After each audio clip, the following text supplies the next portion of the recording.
Financial portfolios வச்சிருக்கவங்க, இந்த PR Sundar மாதிரியான ஆட்கள் சொல்றது இருக்கு இல்லையா?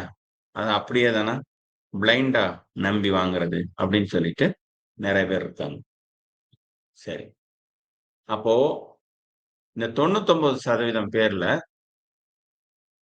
ஆ என்ன சொல்றது? தேர்ந்தெடுக்கிற வழிகள் சரிதானா அப்படின்னு கேட்டா, ஓரளவுக்கு சரி. அதாவது நமக்கு பழமொழிகள்லயும் சொல்லியிருப்பாங்க. "கண்ணால் காண்பதும் பொய், காதால் கேட்பதும் பொய், தீர விசாரிப்பதே மெய்" அப்படின்னு சொல்லியிருப்பாங்க. அதே மாரி திருக்குறள்ல ஒரு குறள் என்ன சொல்லியிருப்பாங்க அப்படின்னா, "எப்பொருள் யார் யார் வாய் கேட்பினும், அப்பொருள் மெய்ப்பொருள் காண்பது அறிவு" அப்படின்னு சொல்லியிருப்பாங்க. ஸோ, அந்த அளவுக்கு எடுத்துக்கிறது தான் நல்லது. அதாவது இவங்க எல்லாரும் சொல்லிட்டாங்க அப்படின்றதுனால ஒரு ஸ்டாக்ஸ நம்ம வாங்க வேண்டிய அவசியம் இல்லை. இன்னும் சொல்லப்போனா, பத்திரிக்கைகள், மீடியாக்கள், ஆ டிவி சேனல்ஸு இவங்கெல்லாம் வந்து ஒரு புரொபகண்டா இருக்கும். அவங்களுக்கு எப்படின்னா, அதுக்கு பின்னாடி ஒரு அ கான்ஸ்பிரசி தியரி இருக்கலாம். அதாவது பெரிய நிறுவனங்கள் தங்களுடைய ஸ்டாக்ஸ வந்து மக்கள்ட்ட இன்ஃப்ளூயன்ஸ் பண்ணணும் அப்படின்றதுக்காக, இந்த பத்திரிக்கைகள் வழியாகவும், மீடியாக்கள் வழியாகவும் இன்ஃப்ளூயன்ஸ் பண்ணுவாங்க. Paid influence. அது வந்து அ வெளியில தெரியாது. அவங்க தான் இத பண்றாங்க அப்படின்னு சொல்லி. ஒருத்தர் சொல்லுவாரு, ரிலையன்ஸ் வந்து இந்த வருஷத்துக்குள்ள அ இவ்வளோ ஏறும், இவ்வளவு" அப்படின்னுவாரு. ஆ நல்லா ஏறும். அதே மாரி இன்னொருத்தவங்க ஒரு பர்ட்டிகுலர் ஸ்டாக்ஸ் அந்த ஸ்டாக்ஸுக்கான வேல்யூவே இதெல்லாம் நான் நேரடியா பார்த்தது. அது விழுந்துச்சு இல்லையா? அதானி குரூப் ஷேர்ஸ் எல்லாமே விழுந்த ஹிண்டன்பர்க் ரிப்போர்ட் வந்திருந்தப்ப, மீடியாக்கள்ல இந்த புரொபகண்டாவ ரொம்ப அருமையா பண்ணிக்கிட்டு இருந்தாங்க.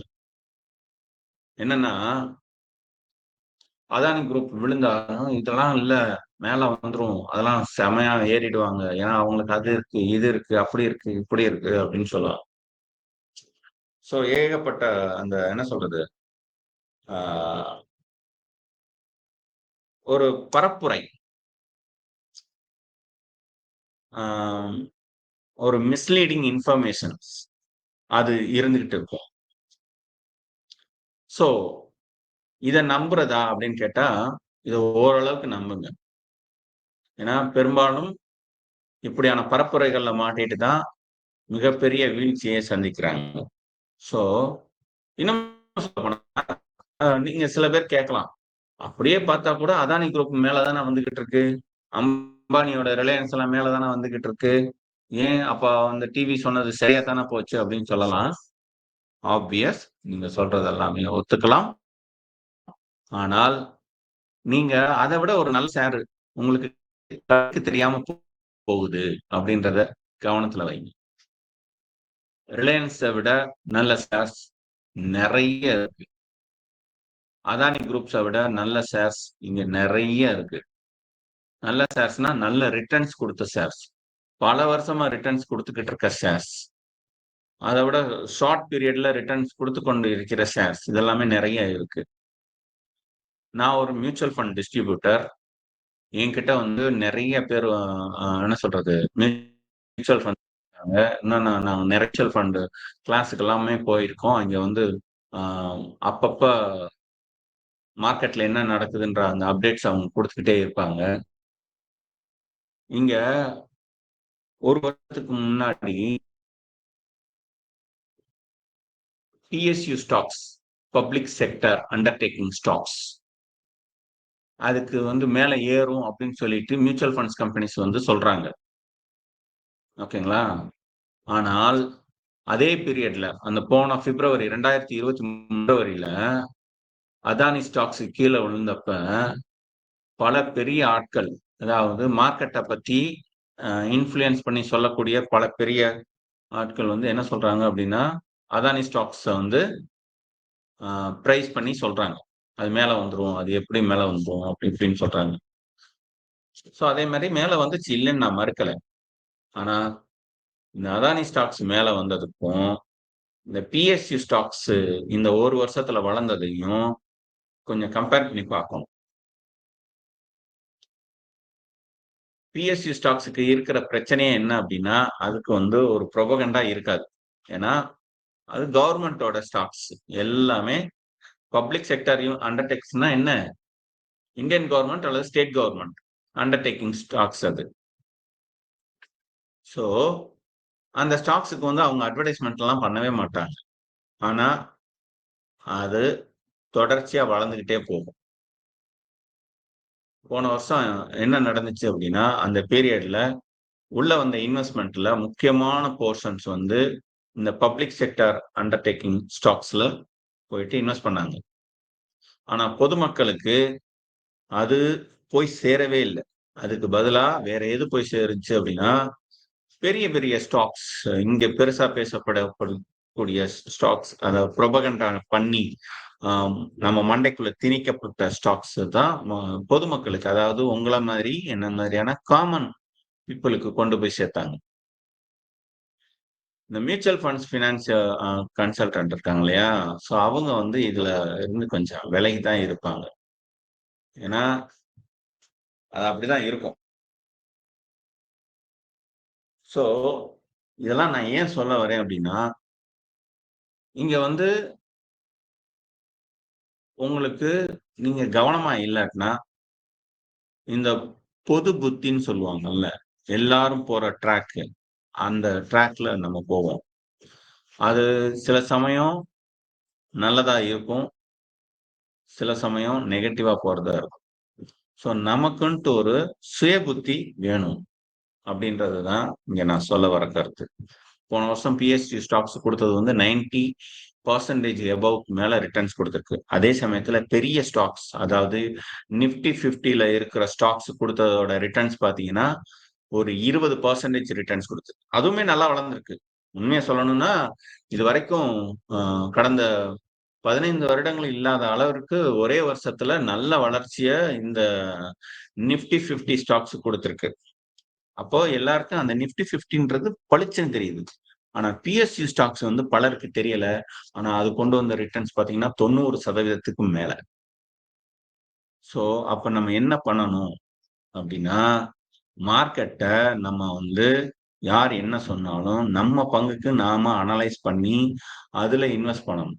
அதுதான் சரி. ஸோ இன்னைக்கு நாம screener.inல போயி எப்படி ஒரு ஸ்டாக்ஸ அனலைஸ் பண்றது?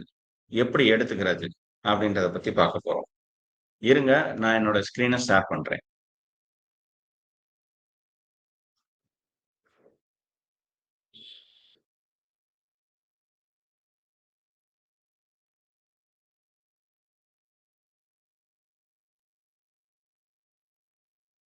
ஸோ, என்னோட ஸ்க்ரீன் உங்க எல்லாருக்குமே தெரியுது அப்படின்னு நெனைக்கிறேன். ஓகேங்களா? ஸோ, இப்ப நம்ம என்ன பண்றோம் அப்படின்னா, ஸ்க்ரீன்ஸ் அப்படின்றதுக்குள்ள போறோம். போன வாரம் ஃபுல்லா நம்ம இதுல தான் பார்த்தோம். இந்த ஸ்க்ரீன்ஸ்ல இருக்கிற எல்லா ஸ்டாக்ஸ் கிளிக் பண்ணி பார்த்து அதெல்லாம் எப்படி முக்கியம், அதுல வந்து எத நம்ம எடுத்துக்கலாம், எப்படி நம்ம கன்சிடர் பண்ணலாம் அப்படின்னு சொல்லிட்டு நெறைய பார்த்தோம். இப்போ என்னோட ஃபார்முலாஸ் நான் ஒண்ணு வச்சிருந்தேன். அந்த ஃபார்முலாஸ்ல ஒரு 5 ஸ்டாக்ஸ் இருக்கு. இதுல ஏதாவது ஒரு ஸ்டாக்ஸ் நம்ம எடுத்துக்குவோம். எடுத்துக்கிட்டு அனலைஸ் பண்ணலாம். ஓகேங்களா? எதெல்லாம் முக்கியம்? எதெல்லாம் நம்ம வந்து அனலைஸ் பண்ணணும். ஃபர்ஸ்ட் வந்து இந்த மாரி ஒரு ஸ்டாக்க உங்களோட பாராமீட்டருக்கு அனலைஸ் பண்ண கத்துக்கோங்க. அதாவது மார்க்கெட் கேபிடலைசேஷன் 500 கோடிக்கு மேல இருக்கணும். சேல்ஸ் வந்து லேட்டஸ்ட் குவார்ட்டர் வந்து 100 கோடிக்கு மேல இருக்கணும். Year on year quarterly profit growth வந்து 5%க்கு மேல இருக்கணும்.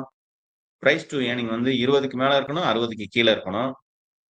டெப்ட் டு ஈக்விட்டி 20க்கு கீழ இருக்கணும். அதாவது ஈக்விட்டிக்கான அந்த டெப்ட்டோட ரேஷியோஸ் இருக்குல்ல, அது வந்து 20க்கு கீழ இருக்கணும். ரிட்டர்ன் ஆன் ஈக்விட்டின்றது 10%க்கு மேல இருக்கணும். டிவிடெண்ட் யீல்டுன்றது 2%க்கு மேல இருக்கணும். பிரைஸ் டு புக் வேல்யூ அப்படின்றது 1.5 பாயிண்ட்ஸ் இருக்கணும். இதெல்லாம் நான் கொடுத்துருக்கிற என்ன சொல்றது அந்த year on year quarterly sales growth வந்து 1% மேல இருக்கணும். ஸோ இதெல்லாம் வந்து நான் கொடுத்துருக்கிற கண்டிஷன்ஸ். இந்த கண்டிஷன்ஸ்ல அப்ளை ஆகிற ஷேர்ஸ் மட்டும் நான் லிஸ்ட் பண்ண சொல்லியிருக்கேன். ஸோ அந்த query வந்து எனக்கு வந்து ஒரு 5 ஸ்டாக்ஸ், அதாவது கிட்டத்தட்ட ஒரு 4000 ஸ்டாக்ஸ்ல வந்து ஒரு 5 ஸ்டாக்ஸ் வந்து லிஸ்ட் பண்ணிருக்கு. ஸோ இப்போ இந்த ஸ்டாக்ஸ் எல்லாம் என்னோட பார்வைக்கு இன்வெஸ்ட்மெண்ட் பண்ணக்கூடிய பொட்டன்சியலான ஸ்டாக்ஸ். இதோட growth வந்து கண்டிப்பா நல்லா இருக்கும். இதுல ஒரு விஷயம் நீங்க கவனிச்சீங்களான்றத தெரியல. இதுல வந்து ஒரு 3 ஸ்டாக்ஸ் வந்து பாத்தீங்க அப்படின்னா, 3 இல்ல 4 ஸ்டாக்ஸே எடுத்துக்கலாம். 4 ஸ்டாக்ஸ் எடுத்துக்கிட்டீங்கன்னா, இந்த பிஎஸ்யூ ஸ்டாக்ஸா வருது. இத வந்து நான் பிஎஸ்யூன்ற வார்த்தையை நான் இங்க செலக்ட் பண்ணல. இந்த செக்டார்ல இருந்து எனக்கு வேணும் அப்படின்ட்டு நான் செலக்ட் பண்ணல. நான் வந்து எனக்கு ஒரு சில கண்டிஷன்ஸ் இருந்துச்சு. ஒரு 10 கண்டிஷன்ஸ் நான் போட்டேன். அந்த 10 கண்டிஷன்ஸ் படி எனக்கு ஒரு 5 ஸ்டாக்ஸ் வந்திருக்கு. அந்த 5 ஸ்டாக்ஸ்ல 4 ஸ்டாக்ஸ் வந்து பப்ளிக் செக்டார் ஆகணும். ஒரு ஸ்டாக்ஸ் அந்த சுந்தரம் ஃபினான்ஸ் மட்டும் பிரைவேட் ஸ்டாக்ஸாவும் இருக்கு. ஸோ இதுதான் நாம அடிப்படையில செய்ய வேண்டியது. ஓகே, நம்ம கேள்விப்படுறோம். இந்த மாதிரி ஓஎன்ஜிசி நல்லா இருக்கு. இப்ப நானே சொல்றேன். இப்ப உடனே தானே நீங்க வந்து இந்த 5 ஸ்டாக்ஸ்ல இன்வெஸ்ட் பண்ணிடலாமா அப்படின்னு கேட்டா பண்ணக்கூடாது. திரும்பவும் நான் சொல்றேன். ஈவன் நானே சொன்னா கூட நீங்க வந்து இந்த குறளை ஞாபகம் வச்சுக்கோங்க. எப்பொருள் யார் யார் வாய் கேட்பினும் அப்பொருள் மெய்ப்பொருள் காண்பதை. ஸோ அதை மைண்ட்ல வச்சுக்கிட்டு நான் சொன்னதையும் தாண்டி நீங்க சொந்தமா அனலைஸ் பண்ணுங்க அப்படின்றது தான் என்னோட விருப்பம். ஓகே, இப்ப இந்த ஓஎன்ஜிசிக்குள்ள போலாம். ஓஎன்ஜிசி உள்ள போயிட்டோம். இதோட என்எஸ்சி அண்ட் பிஎஸ்சி கோடு மேல வந்துருச்சு. அதோட வெப்சைட்ஸ் கொடுத்துருக்காங்க. இன்னைக்கு பிரைஸ் பாத்தீங்கன்னா 336, 1.31%. சார் அந்த ஸ்கிரீன் தெரியல சார். நண்பர்களே, மத்தவங்களுக்கு தெரியுதுங்களா?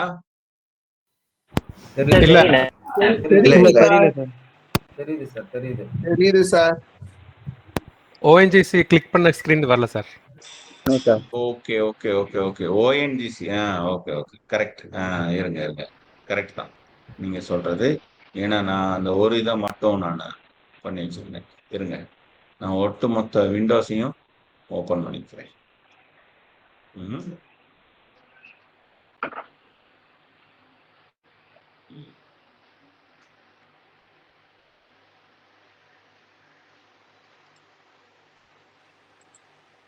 நான் மொத்த விண்டோவையும் இப்போ வந்து ஷேர் பண்றேன். ஸோ கண்டிப்பா இது உங்களுக்கு தெரியும்.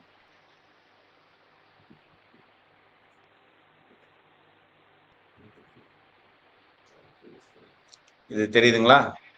இப்ப தெரியும். ஸோ இப்போ நம்ம என்ன பண்றோம், இதை ஓஎன்ஜிசி நான் கிளிக் பண்ணேன். கிளிக் பண்ணோன்னா எனக்கு ஓஎன்ஜிசியோட பேஜ் வந்துச்சு. இந்த பேஜ்ல பார்த்தீங்க அப்படின்னா பிஎஸ்சி என்எஸ்சி கோடு தெரியுது. இதுல வந்து 336 ரூபாய் இதோட ஷேர்ஸ் இன்னைக்கு ஒரு நாள் மட்டும் 1.31% ஏறி இருக்கு. ஸோ மார்க்கெட் கேபிட்டல் பார்த்தீங்க அப்படின்னா 4.2 லட்சம் கோடி. கரண்ட் பிரைஸ் வந்து 336. இதோட இன்னைக்கு ஹை எவ்வளவுனா, இன்னைக்கு ஹை இல்ல 52 வீக்ஸ் ஹை. இது வந்து 52 வீக்ஸ் ஹை பாத்தீங்க அப்படின்னா 340 போயிருக்கு. 172ல இருந்திருக்கு லோ. இந்த ஸ்டாக் பிஇன்றது price to earning 8.45 PE ratios இருக்கு. பிஇ ரேஷியோஸ்ன்றத நீங்க எப்படி புரிஞ்சுக்கலாம் அப்படின்னா, ஒரு என்ன சொல்றது, ஸ்டாக்ஸ் நமக்கு கொண்டு வர அந்த ரிட்டர்ன்ஸ் இருக்குல்ல, அந்த ரிட்டர்ன்ஸ் ஒரு பர்டிகுலர் ஒரு ஷேர்ஸ் மட்டுமே கொண்டு வர ரிட்டர்ன்ஸ்ன்றதை 8.45% அப்படின்னு எடுத்துக்கணும். PE ratios. இதுக்கு அடுத்து புக் வேல்யூ. புக் வேல்யூன்றது இதோட ஒரிஜினல் வேல்யூ. ஒரிஜினல் வேல்யூ அப்படின்னா இந்த ரீசெண்டா குவார்டர்லி ரிசல்ட் வந்திருக்கும். அந்த ரிசல்ட்ல இது வரைக்கும் அந்த கம்பெனியோட ஒரிஜினல் மதிப்பு இது, அதாவது நெட் மதிப்பு divided by number of shares, அதுதான் book value. So dividend yield எவ்வளவு கொடுத்துருக்காங்க அப்படின்னா 3.35% டிவிடெண்ட் கொடுத்துருக்காங்க.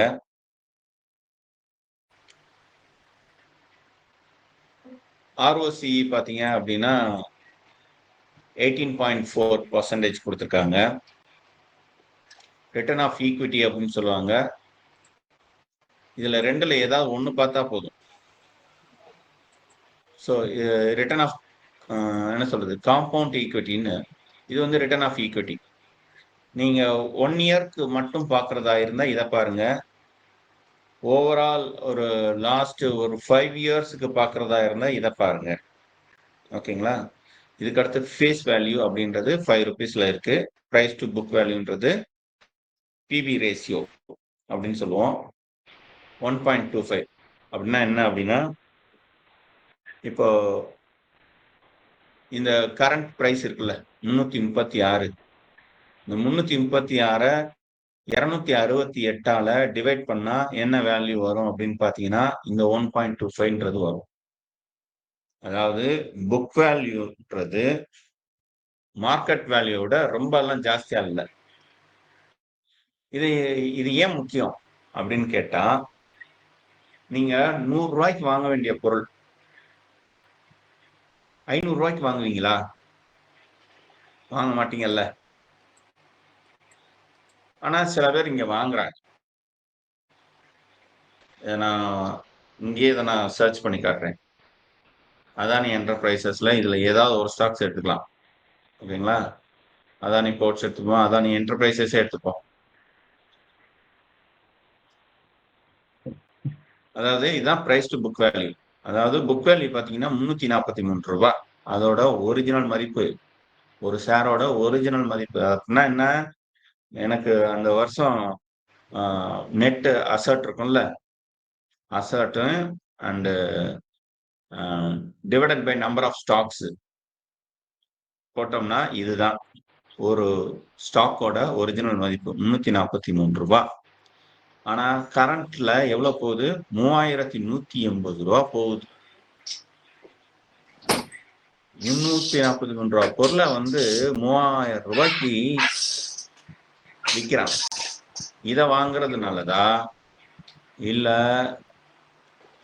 இதை வாங்குறதுனாலதா? இதுதான் நல்லது. இதே industry, oil and natural gas இண்டஸ்ட்ரியில நம்ம ரிலையன்ஸை பார்ப்போம், அவன் எவ்வளவு வச்சிருக்கான் அப்படின்னு. ரிலையன்ஸ் இண்டஸ்ட்ரி 1173 ரூபாய் மதிப்புள்ள சரக்க 3000 ரூபாய்க்கு விற்கிறான். 2.59%. இதை கூட ஏத்துக்கலாம். அதானியோட என்டர்பிரைசஸ் ஏத்துக்கவே முடியாது. High risk. ஸோ இதுதான் கரெக்டான பிரைஸ். 1.25 அப்படின்றது கரெக்டான பிரைஸ். அதிகபட்சம் 2.5க்குள்ள இருக்கலாம் இந்த பிபி ரேஷியோ அப்படின்றது. அப்படி இருந்ததுன்னா வாங்கலாம். ஏர்னிங் பர் ஷேர், ஒரு ஷேர் எனக்கு எவ்வளவு ஏர்னிங்ஸ் இந்த வருஷம் கொண்டு வந்துச்சு அப்படின்னா 39 ரூபாய் கொண்டு வந்துச்சு.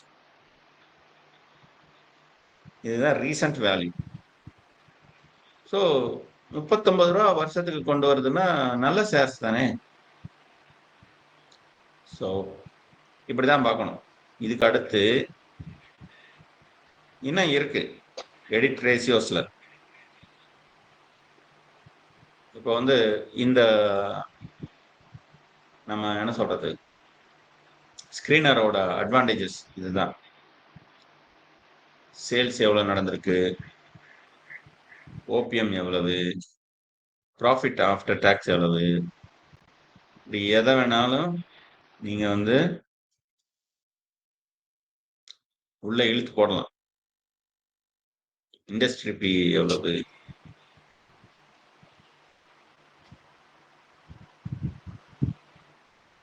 எடுத்து போட்டு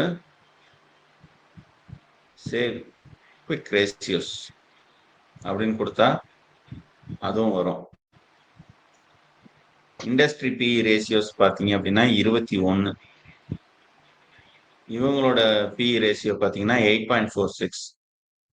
ஸோ இண்டஸ்ட்ரியில இந்த ஸ்டாக்ஸை வாங்குறதுக்கு 21 ரூபா கொடுத்து வாங்குறதுக்கு ரெடியா இருக்காங்க.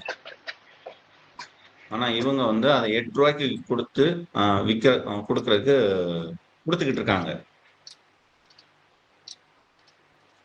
ஏர்னிங்ஸ் ஈல்டு பார்த்தீங்கன்னா 16.6%. சேல்ஸ் குவார்ட்டர் இந்த லாஸ்ட் 3 மாசத்துல மட்டும் இவங்களுக்கு வந்த சேல்ஸ் எவ்வளவு, ப்ராஃபிட் ஆஃப்டர் டாக்ஸ் எவ்வளவு, 50,000 கோடி. ஸோ இது எல்லாமே இந்த ரேஷியோஸ்ல இருக்கு. நீங்க இதை நீங்க அட்ஜஸ்ட் பண்ணிக்கலாம்னா தாராளமா பண்ணிக்கலாம். இது மட்டும்தான் இருக்கா அப்படின்னு கேட்டா இல்லை. இதை தாண்டி இந்த ப்ரொசீடிங்ஸ் இதுல வந்து ஏகப்பட்ட டீட்டெயில்ஸ் இருக்கு. இது எல்லாத்தையும் நான் உட்காந்து தனித்தனியா நடத்திக்கிட்டு இருந்தேன்னா இன்னைக்கு ஒரு நாள் பத்தாது. நீங்க என்ன பண்ணுங்க, இது எல்லாத்தையுமே உங்களுக்கு டைம் ஃப்ரீயா இருக்கும்போது என்னன்றத போய் பாருங்க. நெட்ல போட்டு தேடினீங்கன்னா வரும். இல்லாட்டினா இன்னொரு சைட் ஒன்று சொல்றேன், இன்வெஸ்டோபீடியா அப்படின்னு சொல்லிட்டு ஒரு சைட் இருக்கு. அவன்கிட்ட போனீங்கன்னா நீங்க எல்லாம் கொடுப்பேன் பாருங்க. இந்த இன்வெஸ்டோபீடியான்றது மார்க்கெட்ல எது புதுசா கத்துக்கணும்னு நினைக்கிறவங்க இதுக்குள்ள வரலாம். இவன் நிறைய டுட்டோரியல்ஸ் கொடுத்துருப்பான். இன்னமும் சொல்ல போனா நீங்க ஏதாவது ஒன்று தேடினீங்கன்னா இவன் தான் ஃபர்ஸ்ட் வருவான். இப்போ ஃபார் எக்ஸாம்பிள் பிஇ ரேஷியோ அப்படின்னு கொடுத்தா பிஇ ரேஷியோ பத்தி டீட்டெயில்டா ரிப்போர்ட் கொடுத்துருக்கவன் யாருன்னு பாருங்க. ஃபர்ஸ்ட் வர்ற லிங்கே இவன் தான். Price to earnings.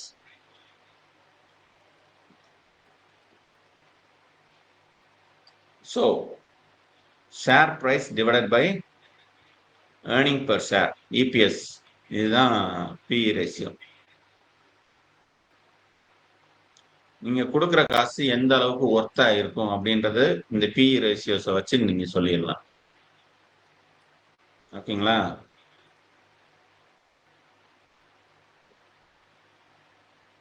ஓகே. இது மாதிரி இதுல நீங்க கொடுத்துருக்கிற எதை வேணாலும், ஓபிஎம்னா என்ன, இபிஐடினா என்ன, இபிஐடிடினா என்ன, இது எல்லாத்தையும் நெட்ல போய் தேடினீங்கன்னா இவனோட சைட் வரும். அது கொஞ்சம் படிச்சிட்டிங்கன்னா ரொம்ப ஈஸியாவே இதெல்லாம் படம் போட்டு புரிய வைப்பான். நல்லா புரிஞ்சுக்கலாம். ஸோ இந்த டீட்டெயில்ஸ் எல்லாத்தையும் கொஞ்சம் பார்த்துக்கோங்க. இவ்வளோ டீட்டெயில்ஸ் நான் பார்க்கணுமா அப்படின்னு கேட்டா இல்லை, இவ்வளோ டீட்டெயில்ஸ் பார்க்க வேண்டியதில்ல. இந்த மோஸ்ட் யூஸ்டுன்னு இருக்குல்ல, இதை மட்டும் நம்ம பார்த்தா போதும். இதுலயே தானே ஒரு ஷேர்ஸை வந்து நம்ம அனலைஸ் பண்ணிக்கலாம். அதைத்தான் அவன் வந்து கொடுத்துருக்கான். ஓகேங்களா? ஸோ அதை வச்சே தானே நம்ம அனலைஸ் பண்ணிக்கலாம். ஓகே. இதுக்கு அடுத்து நம்ம மெயினா புரிஞ்சுக்க வேண்டியது அப்படின்றது இந்த சார்ட்டு. இந்த சார்ட் வந்து நமக்கு ஒரு ஹை லெவல் ஐடியாவை கொடுக்கும். ஹை லெவல் அப்படின்னா பறவையின் பார்வை. அதாவது நீங்க ஒரு இடத்துல நின்றுக்கிட்டு அந்த இடத்தோட மதிப்பை கால்குலேட் பண்றது அப்படின்றது கொஞ்சம் கஷ்டம்தான். ஏன் கஷ்டம் அப்படின்னா அதே மாதிரி இடம் பக்கத்துல ஒன்று இருக்கலாம், அதோட மதிப்பு இதை விட கம்மியா இருக்கலாம், இல்லைன்னா கூட இருக்கலாம். ஸோ அதை பத்தி உங்களுக்கு புரிஞ்சுக்கணும் அப்படின்னா கொஞ்சம் ஒரு மேப் எடுத்து பார்த்தா தான் தெரியும். ஒரு மேப் எடுத்து பார்க்கும்போது தான் நீங்க ஒரு இடம் வாங்குறீங்க, அந்த இடத்துக்கு பக்கத்துல வேற எங்கெல்லாம் இடம் இருக்கு, எங்கெல்லாம் வீடுகள் இருக்கு, எங்கெல்லாம் ரயில்வே ஸ்டேஷன் இருக்கு, பஸ் ஸ்டாப்ஸ் இருக்கு, எவ்வளவு தூரத்துல இருக்கு, இப்படி ஓவரால் ஐடியா கிடைக்கும்ல. அந்த ஓவரால் ஐடியா தான் ஷேர் மார்க்கெட்டை பொறுத்த வரைக்கும் இந்த சார்ட்ல கிடைக்கும். அப்போ ஷேர் மார்க்கெட்ல சார்ட்ன்றது ஒரு மேப்பு. ஸோ நீங்க அப்படிதான் இதை புரிஞ்சுக்கணும். இதுல இந்த மேப்ல வந்து எங்க இருந்து வரணும் அப்படின்றத நான் சொல்றேன். பொதுவா வந்து 1 இயர் சார்ட் காட்டுவாங்க. நீங்க வந்து மேக்ஸ்ல இருந்து போங்க. மேக்ஸ்னா அவன் ஆரம்பிச்ச காலத்துல இருந்து இந்த மார்க்கெட்டுக்குள்ள வந்திருப்பான் இல்லையா, வந்த காலத்துல இருந்து இப்ப வரைக்கும் உள்ள டேட்டாஸ வச்சு ஒரு ஹை லெவல் ரிப்போர்ட் கிடைச்சது.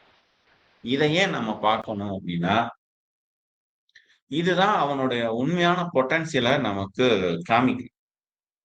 அவன் செஞ்ச தப்பு, அவன் எங்க சொதப்புனான் அப்படின்றது. ஒட்டுமொத்த ஜாதகம்னு வச்சுக்கோங்களேன். இப்போ நம்ம ஒரு மனுஷனோட லைஃப் டைம் மனுஷனுக்கு ஒரு 25 வயசு ஆச்சுன்னு வச்சுக்கோங்க. 25 வயசுல அவன் எப்பல்லாம் நல்லா வாழ்ந்திருக்கான், எப்பல்லாம் வந்து சொதப்பியிருக்கான் அப்படின்றத பார்க்கிறதுக்கு ஒரு வழி கிடைச்சா நம்ம வந்து அந்த மனுஷன பத்தி ஓரளவுக்கு நமக்கு ஐடியா கிடைக்கும்ல.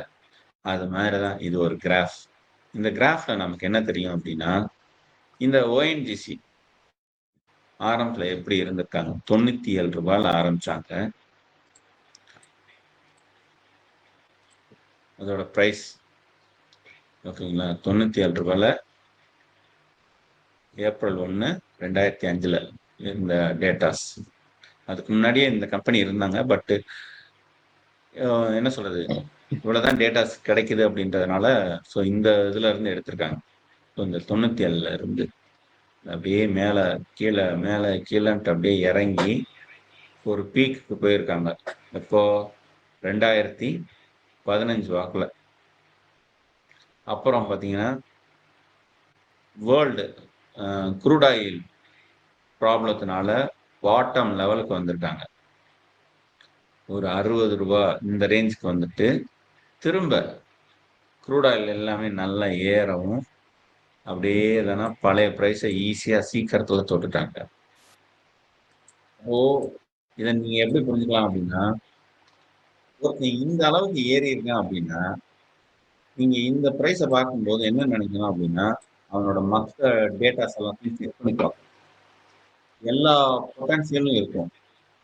ஆனா அவனுக்கு நேரங்காலம் சரியில்லாம இருக்கிறதுனால, அவன் வந்து கீழே விழுந்து கிடப்பான். அவனுக்கு திரும்ப அந்த அவனோட ஒரிஜினல் சக்தி, அந்த பொட்டன்சியலை வெளிப்படுத்துற அந்த காலம் வரும்போது, திரும்ப அவன் வந்து பழைய பிரைஸை போடுவான். ஸோ அப்படியான மொமெண்ட் வந்து ஓஎன்ஜிசிக்கு வாட்சிருக்கு. அதுதான் நடந்திருக்கு. ஸோ இந்த மாதிரி ஒரு ஹை லெவல் பிக்சர்ஸ் எடுத்து பார்க்கும்போது, அவனை நம்ம எப்படி நம்புறது அப்படின்றத நம்ம புரிஞ்சுக்கலாம். இந்த மாதிரியான ஷேர்ஸ் ஏன் விழுகுது, ஏன் எந்திரிக்குது அப்படின்னா, இவங்க ப்ரொபகண்டாவே பண்ண மாட்டாங்க. இவங்களுக்கு வந்து அந்த மார்க்கெட்டிங், ஏன்னா இவங்களுடைய பிரச்சனையே அதுதான். ஆனா நம்ம வந்து அதை பலமா எடுத்துக்கணும். இந்த பெரிய பெரிய என்ன சொல்றது, இந்தியன் அண்டர்டேக்கிங் கம்பெனிஸ் இருக்குல்ல, இந்தியன் கவர்மெண்டோட அண்டர்டேக்கிங் கம்பெனிஸ், பப்ளிக் செக்டர், அவங்க யாருமே வந்து மீடியாவை வந்து ரிப்ளைஸ் பண்ணிக்கணும், மீடியாவில் வந்து என்ன சொல்றது, ப்ரொபகண்டா பண்ணணும், மார்க்கெட்டிங் பண்ணணும், இந்த மாதிரியான எந்த ஐடியாவும் இருக்காது. உள்ளதை உள்ளபடி அப்படியே பண்ணிட்டு போவோம். ஸோ இந்த மாதிரியான ஸ்டாக்ஸ் வந்து நீண்ட கால அடிப்படையில் முதலீடு செய்யலாம். எப்போ அது நல்ல பிரைஸ் குறைஞ்சிருக்கும் போது முதலீடு செய்யலாம். ஆனா இப்போ வந்து அதோட பிரைஸ் வந்து ரூ. 335 வந்திருக்கு. அதோட பீக்கு தொட்டிருக்கு. இப்பவும் வாங்கலாமான்னு கேட்டா, வாங்கலாம்னு தான் நான் சொல்லுவேன். ஏன் அப்படின்னா, இந்த பிரைஸ் டு புக் வேல்யூ தான் காரணம். 1.25 தான் இதோட புக் வேல்யூ. அதாவது நீங்க அதிக விலை கொடுத்து வாங்கல. இந்த ஷேர்ஸ் வந்து ரூ. 268 அடக்க விலை, உற்பத்தி விலை. நீங்க மார்க்கெட் விலை வந்து ரூ. 137 தான். ரூ. 1 கொடுத்தீங்கன்னா அவன் வந்து 25 பைசா தான் அந்த இடத்துல வந்து லாபம் வைக்கிறான். அப்படி எடுத்துக்கோங்க. ஸோ ரூ. 1 பொருள் உங்களுக்கு ரூ. 1.25 கிடைக்குது அப்படின்னும் போது வாங்கலாமா? வாங்கலாம். அதனால மட்டும் வாங்கிடலாமா? இல்ல. வேற எதனால வாங்கலாம் அப்படின்னா, இவனோட மார்க்கெட் கேபிட்டல் ரொம்ப பெருசு. 4.2 lakhs crore. ரொம்ப ரொம்ப பெருசு. சரி, அதனால வாங்கிடலாமா? இல்ல. வேற எதனால வாங்கலாம்? இவன் வந்து இவனோட industry oil and natural gas industry, இந்த இண்டஸ்ட்ரிக்கு வந்து எப்பவுமே டிமாண்ட் உண்டு. இன்னும் ஒரு 50 வருஷம் போனாலும் டிமாண்ட் இருந்துகிட்டே இருக்கும். சில பேர் நினைக்கலாம், இந்த இண்டஸ்ட்ரீஸ் வந்து இனிமே வந்து படிப்படியா விலை குறைஞ்சிரும். காரணம் என்ன அப்டின்னா, மத்த பவர் செக்டார்ஸ் எல்லாமே வந்துருச்சு. ஆ கிரீன் எனர்ஜி வந்துருச்சு. அதனால இது வந்து இனிமே வந்து குறைஞ்சிரும் அப்டின்னு நெனைக்கலாம். குறையாது. இது வேறு விதமா உருவெடுக்கும். இப்போ நேச்சுரல் கேஸ வந்து ஆ பல விஷயங்களுக்கு யூஸ் பண்ணிக்கிட்டே தான் இருக்காங்க. நம்மளுடைய வீட்ல இருந்து ராக்கெட் அனுப்புறது வரைக்கும் நேச்சுரல் கேஸ் இருக்கு. அதுக்கு எலக்ட்ரிக்லாம் செட்டே ஆவாது. அதே மாரி ஆயில் இருக்கு இல்லையா? ஆயில்லாம் பார்த்தீங்க அப்டின்னா, டூ வீலரோட ஆயில் தான் உங்களுக்கு தெரியும். நமக்கு ஃபோர் வீலர் இதுதான் தெரியும். ஆனா, பெரிய பெரிய கண்டெய்னர் இழுத்துட்டு போறவங்களுக்குலாம் எலக்ட்ரிக்கல் வெஹிக்கிள்ன்றது செட்டே ஆகாது. இன்னும் அந்த அளவுக்கு பவர்ஃபுல்லான ஒரு பேட்டரி எல்லாம் நம்ம இன்னும் கண்டுபிடிக்கல. அப்படியே கண்டுபிடிச்சாலும் அதற்கான காஸ்ட் இருக்கு இல்லையா? அது பார்த்தீங்க அப்படின்னா, ரொம்ப அதிகமா இருக்கு. ஆயில் இண்டஸ்ட்ரியில மிகப்பெரிய அ போர்ஷன் யார் யூஸ் பண்றாங்க அப்படின்னு கேட்டா, logistic companies, transportations and logistics companies தான் அதிகமான அளவுக்கு யூஸ் பண்றாங்க. அந்த போர்ஷன் அதோட கம்பேர் பண்ணும்போது, பப்ளிக் யூஸ் பண்ற வெஹிக்கிள்ஸோட கணக்கு வந்து, அவங்க யூஸ் பண்ற ஆயிலோட அளவுன்றது ரொம்ப கம்மி. கமர்ஷியல்ஸ் தான் அதிகம். இந்த கமர்ஷியல்ஸ்லாம் கிரீன் எனர்ஜிக்கு போறதுக்கெல்லாம் வாய்ப்பு மிகவும் குறைவு. ஏன்னா, கிரீன் எனர்ஜியும் அவ்வளோ ஈஸி கிடையாது. அதோட பேட்டரி காஸ்ட் எல்லாமே பார்த்தீங்கன்னா, இன்னைக்குமே ஹை லெவல் தான். இன்னைக்கு ஒரு டெஸ்லா கார நீங்க வாங்கணும்னு நெனச்சுட்டு வாங்கலாம். ஆனா, டெஸ்லா காரோட இன்றைய மதிப்புன்றது ரூ. 20,00,000. அந்த ரூ. 20,00,000ல பேட்டரி இருக்குல்ல, பேட்டரி மட்டுமே பேட்டரியும், பேட்டரிக்கான அந்த அ என்ன சொல்றது? அத அத ரிலவன்ட்டான டெக்னாலஜிக்கு மட்டுமே ரூ. 10,00,000. மிச்சம் இருக்க ரூ. 10,00,000ல தான் அவன் வந்து இந்த காரோட மத்த விஷயங்கள் எல்லாமே இருக்கு. சீட்டு இது எல்லாமே. ஏன்னா, கார்ல மெயின் போர்ஷனே இந்த பேட்டரி தான். அப்ப பேட்டரியோட காஸ்ட்ன்றது இங்க வந்து இன்னமும் ஹெவியா தான் இருக்கு. பவர் நமக்கு ஈஸியா ஜெனரேட் ஆயிடும். ஆனா பேட்டரி வந்து அவ்வளவு ஈஸியா நமக்கு சீப்பாலாம் கிடைச்சிராது. ஸோ அதனால ஆயில் அண்ட் நேச்சுரல் கேஸ் இண்டஸ்ட்ரிக்கான அந்த தேவைன்றது நெறையவே இருக்கு. இன்னொன்னு இதோட சப் ப்ராடக்ட்ன்னு ஒண்ணு இருக்குல்ல. அதாவது நீங்க நெனைக்கிற மாரி இதுல வெறும் ஆ க்ரூட் ஆயில் இது மட்டும் தான் ஐ மீன் என்ன சொல்றது? கெரசின், பெட்ரோல், டீசல் மட்டும் தான் கிடைக்குதுன்னு நெனைக்க வேணாம். நம்ம யூஸ் பண்ற பல பொருட்கள் நைலான், பாலியஸ்டர், அப்புறம் அ மெடிசின்க்கு யூஸ் பண்ற பல கெமிக்கல்ஸ், அப்புறம் அ என்ன சொல்றது? இந்த வேசலைன் மாதிரியான கிரீஸு நெறைய விஷயங்கள், கணக்கில் அடங்காத விஷயங்கள் இதுல இருந்து எடுக்குறாங்க. அப்ப இந்த இண்டஸ்ட்ரி இல்லாட்டின்னு வச்சுக்கோங்களேன், பிளாஸ்டிக் பொருட்கள் இருக்காது, நைலான் பொருட்கள் இருக்காது, எதுவுமே இருக்காது. ஸோ இந்த இண்டஸ்ட்ரிக்குன்னு மாற்று வேற அ என்ன சொல்றது? எனர்ஜி வேணா வந்துருச்சு. பவர்ல வேணா கிடைச்சிடலாம். ஆனா, இதர பொருட்களுக்கு மாற்று இன்னும் கிடைக்கவே இல்ல. ஸோ, அப்ப என்ன பண்ணுவாங்கன்னா, இதோட தேவைன்றது இருக்கு. இது வந்து காஸ்ட் எஃபெக்டிவ். இன்னமும் கிரீன் எனர்ஜி வந்து காஸ்ட் எஃபெக்டிவ்ன்னு சொல்ல முடியாது. அது உற்பத்தி ஆகுற செலவு தான் காஸ்ட் கம்மியா இருக்கே ஒழிய, அதாவது ஒரு டிஎன்இபி வந்து கிரீன் எனர்ஜிய யூஸ் பண்ணும்போது எலக்ட்ரிசிட்டிஸோட செலவு வந்து குறையலாம். ஆனா, ஒரு தனி மனிதன் கிரீன் எனர்ஜிய யூஸ் பண்ணணும்போது, அத வந்து அதோட காஸ்ட் வந்து ரொம்ப ஜாஸ்தி. ஏன்னா, அத வந்து அவன் வந்து பேட்டரியா ஸ்டோர் பண்ணணும். பேட்டரியா ஸ்டோர் பண்றதுக்குன்ற அந்த செலவுகள் இருக்குல்ல, அது ரொம்ப காஸ்ட்லி. இப்போ மட்டும் இல்ல, இனி 10, 20 வருஷம் ஆனாலும் அந்த டெக்னாலஜில மட்டும் மாற்றமே இல்ல. ஏன்னா, அது வந்து அது அப்படித்தான். ஸோ, இத ஏன் சொல்ல வரேன் அப்படின்னா, இந்த இண்டஸ்ட்ரிக்கு உள்ள தேவை என்ன அப்படின்றத நீங்க புரிஞ்சுக்கணும். இன்னொன்னு இது வந்து ஒரு கவர்ன்மென்ட் கம்பெனி. அப்ப இந்த ஒரு கவர்ன்மென்ட் கம்பெனிக்கு எப்பவுமே ஒரு என்ன சொல்றது? ஒரு டிமாண்ட வச்சு அங்கே ஒரு ப்ராசஸ், ஒரு லாங் டேர்ம் ப்ராசஸ் வச்சிருப்பாங்க. நீங்க யாருமே யூஸ் பண்ணலைன்னா கூட கவர்மெண்ட் இவங்களோட சர்வீசஸை யூஸ் பண்ணிக்கிட்டே இருப்பா, இவங்களுடைய ப்ராடக்டை யூஸ் பண்ணிக்கிட்டே இருப்பா. ஸோ அதே மாதிரி இதை வந்து எக்ஸ்போர்ட் பண்ணிக்கிட்டே இருப்பா. ஸோ அவ்வளோ விஷயங்கள் இருக்கு. அப்போ இதை எல்லாமே பார்க்கணும் நம்ம. ஒரு பொருளுக்கான தேவைகள் எந்த அளவுக்கு இருக்கு, எதிர்கால தேவைகள் எவ்வளவு இருக்கு, எல்லாத்தையும் பார்க்கணும். அவங்களுடைய கன்சியூமர்ஸ் யாரு, அந்த கன்சியூம் பண்றவங்களுடைய நீட்ஸ் எவ்வளவு வருஷத்துக்கு இருக்கும், இது எல்லாமே நம்ம பார்க்கணும். ஸோ இதெல்லாத்தையும் வச்சு பார்க்கல இப்பவும் சொல்வேன், இந்த பிரைஸ் வந்து கம்மி தான். இந்த 350ன்றது 331 35ன்றது கம்மி தான். இது இன்னமும் கூட ஏறுறதுக்கு தாராளமா ஏறலாம். எந்த அளவுக்கு ஏறலாம்? இதை விட 2 மடங்கு ஏறுற அளவுக்கு இதுக்கு பொட்டன்ஷியல் இருக்கு. இப்போ 337 இருக்கு. 670 வரைக்கும் இதை நீங்க வாங்கலாம். 2.5% புக் ரேஷியோஸ் இருக்கிற வரைக்கும் தாராளமா இதை வாங்கலாம். அதுக்கு மேல போகும்போது வாங்குறதுல நமக்கு கொஞ்சம் வேகத்தை குறைக்கணும், டிமாண்ட் இருக்கான்றத பார்க்கணும்.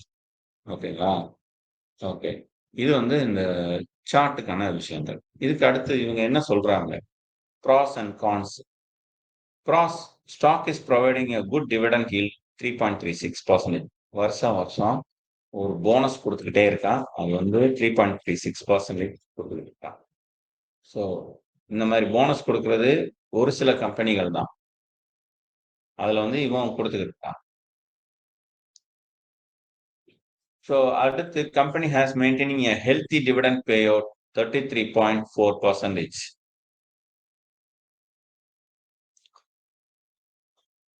இந்த டிவிடெண்ட பல வருஷமா கொடுத்துக்கிட்டு இருக்கான். ஒரு வருஷம் இல்ல, பல வருஷமா கொடுத்துக்கிட்டு இருக்கான். இது வரைக்கும் 33.4% டிவிடெண்ட் அவன் வந்து கொடுத்துக்கிட்டே இருக்காங்க. ஓகேயா? இதுல இன்னொரு விஷயம், இவன் ஏன் டிவிடெண்ட் கொடுக்குறான் அப்படின்ற ஒரு கேள்வி நீங்க கேட்கணும். ஏன்னா இந்த டிவிடெண்ட்டை வச்சு கவர்மெண்ட் வாழுது. அதாவது கம்பெனியோட ப்ராஃபிட்டை வந்து அப்பப்ப கவர்மெண்ட் எடுத்துக்கணும் இல்லையா? அப்படி எடுத்துக்கிறதுனா கவர்மெண்ட் மட்டும் தனியா எடுத்துக்க முடியுமா? எடுத்துக்க முடியாது. இப்ப என்ன பண்ணுவாங்க அப்படின்னா, அந்த கம்பெனில இன்வெஸ்ட் பண்ணியிருக்க அத்தனை இன்வெஸ்டர்ஸுக்கும் டிவிடெண்ட் போடுவாங்க. ஏன்னா கவர்மெண்ட் அதை எடுக்கணும்னும் போது தானா இருக்கிற எல்லா ஷேர் ஹோல்டர்ஸுக்கும் அந்த டிவிடெண்ட் அப்படின்றது போகும். அதுதான் இந்த பப்ளிக் செக்டார் அண்டர்டேக்கிங் கம்பெனிஸோட பிளஸ். அதுல நல்ல கம்பெனிஸ்ல நம்ம இன்வெஸ்ட் பண்ணும்போது சரியான என்ன சொல்றது ரிட்டர்ன்ஸ்ன்றது வந்துகிட்டே இருக்கும். டபுள் ரிட்டர்ன் நமக்கு. ஒண்ணு அதோட மார்க்கெட் பிரைஸ் ஏறிக்கிட்டே போகும், இன்னொன்னு நமக்கு போனஸ் கிடைச்சிக்கிட்டே இருக்கும். ஓகேயா? ரைட்.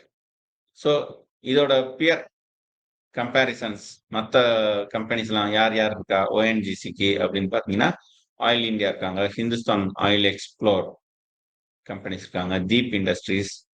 ஸோ இவங்களையும் ஒரு தடவை பார்த்து வச்சுக்கோங்க. இவங்களை ஏன் பார்த்து வச்சுக்கணும்னா, இவங்களோட கம்பேர் பண்ணும்போது இவன் எந்த அளவுக்கு இருக்கான் அப்படின்னு நீங்க புரிஞ்சுக்கணும். இதுல பாருங்க, இந்த பி ரேஷியோ இருக்கிறதுலயே இவன் தான் கம்மியா வச்சிருக்கான். ஆனா இருக்கிறதுலயே மார்க்கெட் கேபிட்டல் தான் அதிகமா இருக்கு. அப்ப யாரு ஸ்ட்ராங்கான கம்பெனின்னு பாத்தீங்கன்னா, இப்பவும் சொல்றேன், ஓஎன்ஜிசி தான் ஸ்ட்ராங்கான கம்பெனி. வெறும் 1.25 ரூபாய்க்கு கொடுத்துக்கிட்டு இருக்கான். ₹1 பொருளை 1.25 ரூபாய்க்கு கொடுத்துக்கிட்டு இருக்கான். அவன்கிட்ட பெரிய மார்க்கெட் இருக்கு, பெரிய மார்க்கெட் பொட்டன்சியல் இருக்கு, டிவிடெண்ட் கொடுத்துக்கிட்டு இருக்கான், சேல்ஸ் ரொம்ப ஹையா காமிச்சிருக்கான். ஆனா பாருங்க, மற்ற கம்பெனிஸ் எல்லாம் அந்த அளவுக்கு இல்லை. ஆனா ரேட் மட்டும் நல்ல மார்க்கெட் பிரைஸுக்கு ஜாஸ்தியாவே வச்சிருக்காங்க. ஸோ இதுக்கு அடுத்து குவார்டர்லி ரிசல்ட்ஸ். இந்த குவார்டர்லி ரிசல்ட்ஸ்ல வந்து 2021 இருந்து இப்போ வரைக்கும் நமக்கு ரிசல்ட்ஸ் கிடைக்குது. 2024 மார்ச் வரைக்கும். ஸோ இதோட growth என்ன அப்படின்றத நம்ம பார்க்கலாம். இதுல அப்ஸ் அண்ட் டவுன்ஸ் எங்கெல்லாம் இருக்கு அப்படின்றத பார்க்கலாம். இதுல வந்து அவனோட இன்கம் எவ்வளவு, டிப்ரிசியேஷன்ஸ் எவ்வளவு, டிப்ரிசியேஷன்லாம் ரொம்ப ஜாஸ்தியா இருக்கக்கூடாது, டிப்ரிசியேஷன்ஸ்ன்றது அளவா இருக்கு, பெருசா இல்ல. அதே மாதிரி டாக்ஸோட பெர்சன்டேஜ் கூட குறைய அப்படின்னு அவன் மெயின்டைன் ஆகிக்கிட்டே இருக்கான். கவர்மெண்ட் கம்பெனி அப்படின்றதுனால டாக்ஸோட ஒழுங்கா டாக்ஸ் கட்டிக்கிட்டு அவன் வந்து டாக்ஸ் கட்டுறதோட அளவு வந்து கூடவும் இல்லை, பெருசா குறையவும் இல்லை, அப்படியே மெயின்டைன் பண்ணிக்கிட்டே இருக்கான். ஸோ இதெல்லாம் அவனோட plus. Profit and loss statement இதுல வந்து சேல்ஸ் எவ்வளவு நடந்திருக்கு, எக்ஸ்பென்சஸ் எவ்வளவு, ஆப்ரேட்டிங் ப்ராஃபிட் எவ்வளவு, இதெல்லாமே இருக்கு. இதுல பாத்தீங்க அப்படின்னா இவனுக்கு எக்ஸ்பென்சஸ் ஜாஸ்தி. ஏன் எக்ஸ்பென்சஸ் ஜாஸ்தினா எல்லாத்தையுமே டிரான்ஸ்போர்டேஷன்ஸ் அதிகமா பண்ணணும். அந்த டிரான்ஸ்போர்டேஷனுக்கே எதனா அவனுக்கு அதிகமா செலவு பண்ணுவாங்க அப்படின்றதுனால எக்ஸ்பென்சஸ் ஜாஸ்தியா இருக்கும். ஃபினான்சியல் கம்பெனிஸ்ல பாத்தீங்க அப்படின்னா இதே எக்ஸ்பென்சஸ் ரொம்ப கம்மியா இருக்கும், சேல்ஸ் ஜாஸ்தியா இருக்கும். ஸோ அப்போ வந்து அவனுக்கு ஆப்ரேஷன் ப்ராஃபிட் வந்து ரொம்ப ஜாஸ்தியா இருக்கும். இப்போ ஃபார் எக்ஸாம்பிள் வந்து ஒரு ஹெச்டிஎஃப்சி லைஃப் எடுத்துக்கோமா, அந்த ஹெச்டிஎஃப்சி லைஃபோட சேல்ஸ் பார்த்தீங்கன்னா ஒரு நம்பர் இருக்குன்னு வச்சுக்கோங்களேன், அதோட எக்ஸ்பென்சஸ் வந்து கம்மியா இருக்கும். ஸோ ஆப்ரேஷன் ப்ராஃபிட் அப்படின்றது அந்த ரேஷியோல பார்க்கல ரொம்ப ஜாஸ்தியாவே இருக்கும். ஸோ அதுதான் இங்க இந்த ஓபிஎம்ன்றது வேற ஒன்றும் இல்லை, ஆப்ரேஷன் ப்ராஃபிட் மார்ஜின். எத்தனை பர்சன்டேஜ் ப்ராஃபிட் கிடைக்குது அப்படின்னு 27% ப்ராஃபிட் கிடைக்குது அப்படின்னு சொல்றாங்க. உங்களுக்காக நான் இந்த ஹெச்டிஎஃப்சி லைஃபையும் நான் ஒரு சர்ச் பண்ணி பார்க்குறேன். ஹெச்டிஎஃப்சி லைஃப் இன்சூரன்ஸ் கம்பெனி, அவனோட ஓபிஎம் எவ்வளவுன்றத நம்ம பார்த்துருவோம்.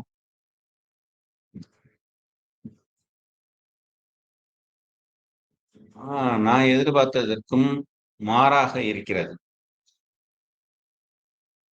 நான் எதிர்பார்த்தது இவன்கிட்ட கூட இருக்கும். ஏன்னா இன்சூரன்ஸ் கம்பெனி அவன் வந்து வெளியில என்ன சொல்றது, முக்காவாசி காசை வசூல் பண்ணுவான், எங்க கொடுக்க போறான் அப்படின்னு நான் நினைச்சுக்கிட்டு இருந்தேன். ஆனா பாத்தீங்கன்னா கம்மியா இருக்கு. ஸோ வேற எந்த கம்பெனிஸ் கூட இருக்குன்னு பார்ப்போம். என்னோட அனுமானம் தான் இந்த ஹெச்டிஎஃப்சி பேங்க் இவனுங்கெல்லாம் வந்து ஓபிஎம் ஜாஸ்தியா வச்சிருப்பானுங்க அப்படின்னு.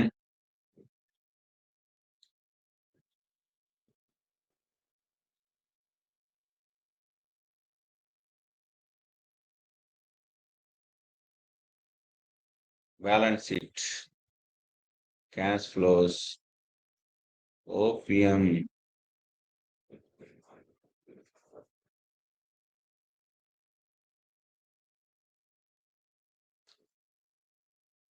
இதுல ஓபிஎம் வரல. மேபி இப்போ டெக் கம்பெனிஸை பார்க்கலாம்.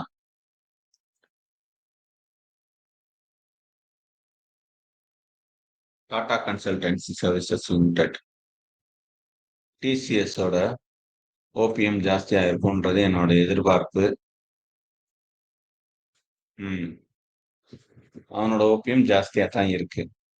28% ப்ராஃபிட் எடுத்துட்டான். இது ஏன் ஓபிஎம் நம்ம பார்க்கணும் அப்படின்னோம்னா, ஓபிஎம் இருந்ததுன்னா டிவிடெண்ட் கொடுப்பாங்க, நமக்கு டபுள் போனஸ் கிடைக்கும். ஐ மீன் ஒன்று வந்து மார்க்கெட் ப்ரைஸ் ஏறும், ரெண்டாவது வந்து ஆப்ரேட்டிங் ப்ராஃபிட் வந்து நல்லா ஜாஸ்தியா இருக்கிறதுனால அதை டிவிடெண்டா நமக்கு போட்டு விடுவாங்க அப்படின்றதுனால. Okay, so back to ONGC. ஓஎன்ஜிசிக்கே தான் திரும்ப வருவோம். ஓபிஎம் புரிஞ்சுக்கிறதுக்காக நான் சொன்னேன். ஆனா நான் என்னோட புரிதலையே சின்ன ஒரு தப்பு இருக்கு. நான் என்ன நினைச்சேன்னா ஃபினான்சியல் கம்பெனிஸ் அவன்கிட்ட வந்து ஆப்ரேட்டிங் ப்ராஃபிட் வந்து நிறைய வச்சிருப்பானுங்க அப்படின்னு நான் நினைச்சேன். ஆனா உண்மையை பார்த்தீங்கன்னா அவனோட ஆப்ரேட்டிங் ப்ராஃபிட் ரொம்ப கம்மியா இருக்கு. டெக்னாலஜி கம்பெனிட்ட அதிகமா இருக்கு. அதே மாதிரி இந்த மாதிரியான ஆயில் செக்டர் கம்பெனிஸ்ட வந்து ஓபிஎம் அதிகமா இருக்கு. ஃபினான்சியல் செக்டர்ஸ்ல வந்து கம்மியா இருக்கு, பெரிய கம்பெனிஸ்ல. ஸோ இந்த ஓபிஎம் நீங்க பாருங்க. ஏன் பார்க்கணும் அப்படின்னா ஒரு 20% மேல இருந்துச்சுன்னா அந்த கம்பெனியோட என்ன சொல்றது க்ரோத் வந்து நல்லா இருக்கு, அதை வாங்கலாம். அதுக்கு நமக்கு டிவிடெண்ட் கொடுக்கறதுக்கு வாய்ப்பு ஜாஸ்தியா இருக்கு அப்படின்றத நீங்க புரிஞ்சுக்கணும். Okay okay. அடுத்து இதுல வந்து இந்த பேலன்ஸ் ஷீட்ல நம்ம மெயினா பார்க்க வேண்டியது என்ன அப்படின்னா, லயபிலிட்டிஸ் எவ்வளவு இருக்கு அப்படின்றத நம்ம பார்க்கணும். அதுல வந்து முக்கியமா பாரோயிங்ஸ் எவ்வளவு, அதர் லயபிலிட்டிஸ் எவ்வளவுன்றது மட்டும் பாருங்க. பொதுவா பேலன்ஸ் ஷீட்னாலே என்னன்னா, வரவும் செலவையும் ஈக்குவலைஸ் பண்ணி கணக்கு வைக்கணும். ஸோ அதனால இது 2 ஈக்குவலா தான் இருக்கும். ஆனால் இந்த அதர் லயபிலிட்டிஸ் இருக்குல்ல, இதுல தான் நம்ம மெயினா கவனிக்கணும். லயபிலிட்டிஸ்ல வந்து பல விஷயங்கள சேர்ப்பாங்க. இப்ப வந்து கடன் மட்டும் இதுல சேராது. நமக்கு வர வேண்டிய காசு வராம இருக்குன்னு வச்சுக்கோங்களேன், அதுவும் லயபிலிட்டிஸ் தான். இப்போ ஃபார் எக்ஸாம்பிள் ஓஎன்ஜிசிக்கு ஒரு 10,000 கோடி ஆ என்ன சொல்றது? நம்ம தமிழ்நாடு அ சிட்டி பஸ் கார்ப்பரேஷன்ஸ் இருக்காங்கல்ல, டிஎன்எஸ்டிசி. அ அவங்க வந்து இந்த டீசல் போட்டதுக்கு, டீசல் பர்ச்சேஸ் பண்ணதுக்கு, தர்றதுக்கு இழுத்தடிச்சாங்கன்னா, அதுவுமே இது வந்து லயபிலிட்டீஸ்ல ஏறிரும். ஸோ லயபிலிட்டீஸ்ன்றது வெறும் கடன் மட்டும் கிடையாது. ஆ அதாவது ப்ராடக்ட்ட சேல் பண்ணிட்டு, அந்த காச வந்து வாங்குறதுக்கு ஆகுற டிலே இருக்குல்ல, அதுவுமே இதுல கணக்குல சேரும். அது போக இவுங்க குடுக்க வேண்டிய காசு, அதுவுமே இருக்கு. இவுங்க வந்து வெளியில குடுக்க வேண்டியது. அதுதான் ட்ரேடு பேயபிள்ஸ் அப்படின்னு சொல்றது. வெளியில குடுத்திருப்பாங்க. ஆ என்ன சொல்றது? இவுங்க தர வேண்டியது இருந்திருக்கும். இப்ப ஃபார் எக்ஸாம்பிள், ஆ இவுங்க வந்து ஒரு கவர்மெண்ட்டுக்கு டாக்ஸ் கட்டணும். அந்த பீரியட்ல கட்டாம விட்டுருப்பாங்க. அதனால வந்து அவன் வந்து ஒரு பெனால்டி போட்டு வச்சிருப்பான். ஸோ, அப்ப அது வந்து ஒரு கட்டுற காசா ஏறி நிக்கும். இதெல்லாம் வந்து ட்ரேட் பேயபிள்ஸ்ல வரும். இது எல்லாமே தான் லயபிலிட்டீஸ்ல இருக்கும். அட்வான்ஸ் ஃப்ரம் கஸ்டமர்ஸ் அதுவும் ஒரு லயபிலிட்டி தான். ஸோ, அப்ப அதர் லயபிலிட்டீஸ்ன்னு சொல்லிட்டு ஒரு 59,000 கோடி காமிக்கிறாங்க. இதுல என்ன முக்கியம் அப்டின்னா, இந்த லயபிலிட்டீஸ் இருக்கு இல்லையா? இது நம்மளுடைய மொத்த அசெட்டோட எத்தன பெர்சன்டேஜ்ல இருக்கு அப்டின்றத மொத்த அசெட் எவ்வளவு? 4,00,000 கோடி. லயபிலிட்டீஸ் எவ்வளவு? ஒரு 80,000 இருக்கு. அப்பன்னா ஒரு 20% தான் வச்சிருக்காங்க. ஸோ அப்போ லயபிலிட்டீஸ் வந்து 20% இருக்கிறது தப்பில்ல.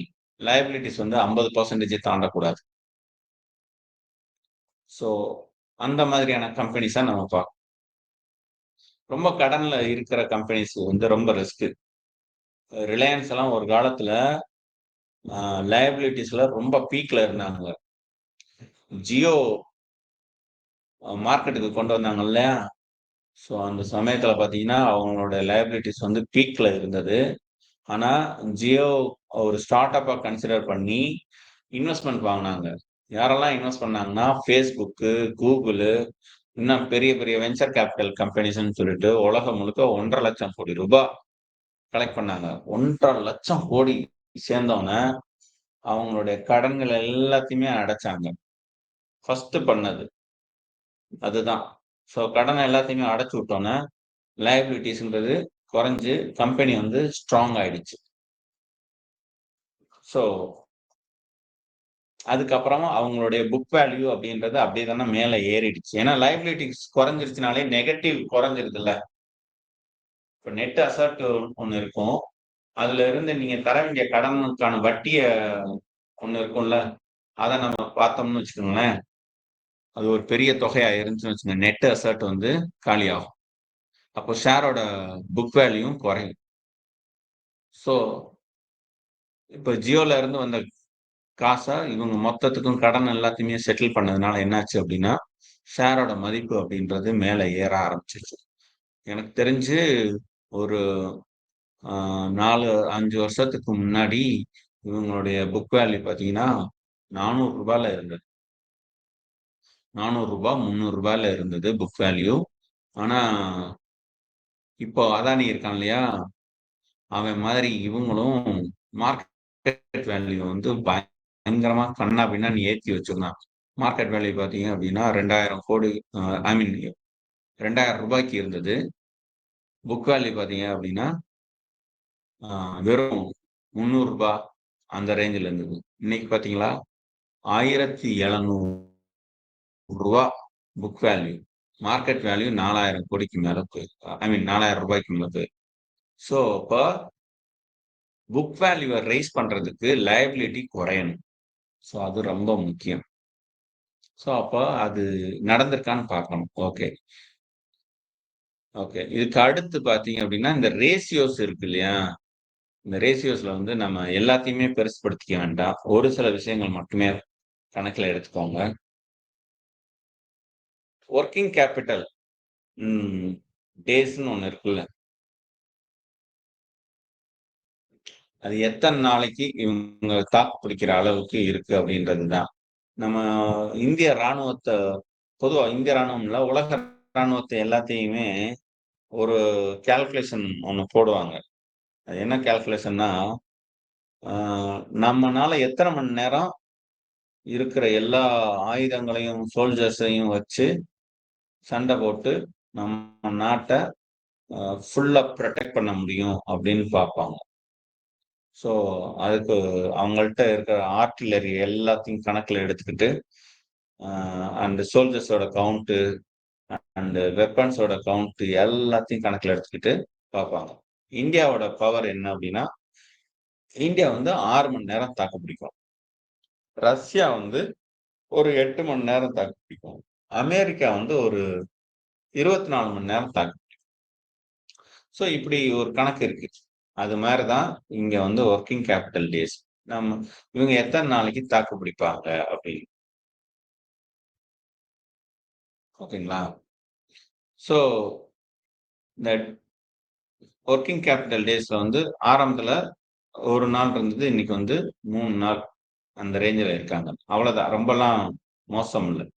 ரொம்ப மோசம் அப்படின்றது 57 நாள் அப்படின்றது ரொம்ப மோசம். ஓகே. ஷேர் ஹோல்டிங் பேட்டர்ன்ஸ்க்கு வந்துக்கலாம். இங்க வந்து ஷேர் ஹோல்டரோட பேட்டர்ன்ஸ் ஏன் ரொம்ப முக்கியம் அப்படின்னா,